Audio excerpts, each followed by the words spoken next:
Hello friends, स्वागत है आपका learn basic everything YouTube channel पे। तो कैसे हैं आप सब? आई होप कि आप बहुत अच्छे होंगे और आपके स्टडी फर्स्ट क्लास चल रही होगी। तो फ्रेंड्स, आज की इस वीडियो का टॉपिक है मल्टी स्पोर्ट्स बीच गेम्स 2024।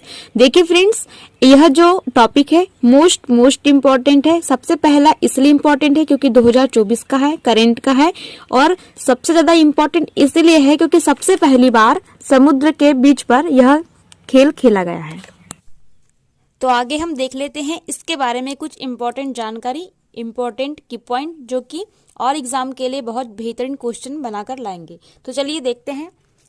सबसे पहले लिया है हमने कि भारत का पहला समुद्री तट पर खेल का आयोजन। तो ऐसा है कि सबसे पहली बार समुद्र के किनारे या समुद्र के बीच पर सबसे पहली बार खेल का आयोजन किया गया था, इसलिए यह मोस्ट इम्पोर्टेंट है, आपको याद रखना होगा।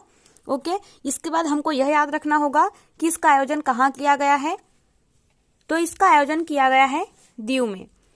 ओके, तो भारत का सबसे पहला समुद्री बीच खेल होगा और इसका आयोजन कहाँ किया गया, तो दीव में किया गया था। यहाँ पर बात याद रखने वाली यह है कि सबसे पहला या पहली बार का खेल था जो कि समुद्र के तट पर या समुद्र के बीच पर खेला गया, जो कि बहुत ज्यादा मोस्ट इम्पोर्टेंट है। उसके बाद में हमें यह याद रखना है कि इसका आयोजन दीव में हुआ था। उसके बाद में समुद्र तट का नाम जो कि है घोघला समुद्री तट। तो कौन सा समुद्र तट है, प्रश्न आ सकता है। घोघला समुद्री तट। आयोजन कहाँ किया गया, तो दीव में किया गया और सबसे पहला समुद्री तट पर खेल का आयोजन किया गया। ओके, और उसका याद रख लेना है ब्लू फ्लैग तट। ठीक है, जो मुख्य अतिथि के रूप में थे वे थे अनुराग ठाकुर, जो कि हमारे भारत के केंद्रीय खेल मंत्री हैं। तो आपको याद रख लेना है, भारत का पहला समुद्री गेम हुआ है जो कि बीच पर हुआ है। इसका आयोजन द्वीप में हुआ है। समुद्र तट है घोघला समुद्र तट, जो कि ब्लू फ्लैग तटों में शामिल है, और अतिथि थे अनुराग ठाकुर, जो कि केंद्रीय खेल मंत्री हैं। आगे देख लेते हैं। 1404 प्रतिभागियों ने भाग लिया है ना, पार्टिसिपेट किया था। 1404 खिलाड़ियों कहना चाहिए या प्रतिभागियों ने। उसके बाद हम देख लेते हैं कि इसमें 8 खेल शामिल थे।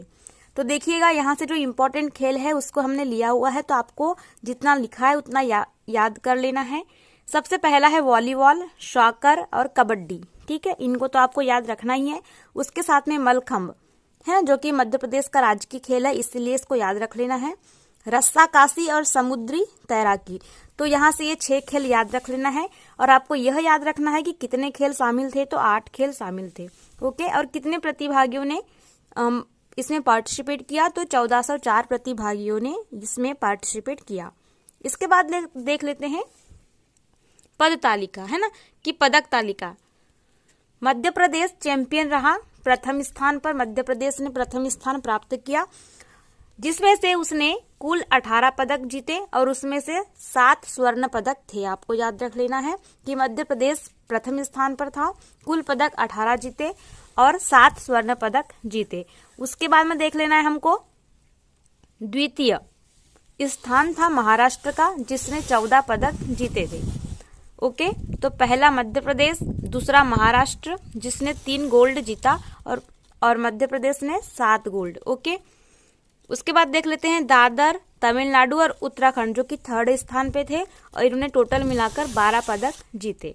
तो ओके फ्रेंड्स, इतनी इन्फॉर्मेशन बहुत ज़्यादा इंपॉर्टेंट थी, तो आपको एक बार फिर देख लेना है। सारी ही इन्फॉर्मेशन बहुत ज़्यादा इंपॉर्टेंट है और एग्जाम की दृष्टि से।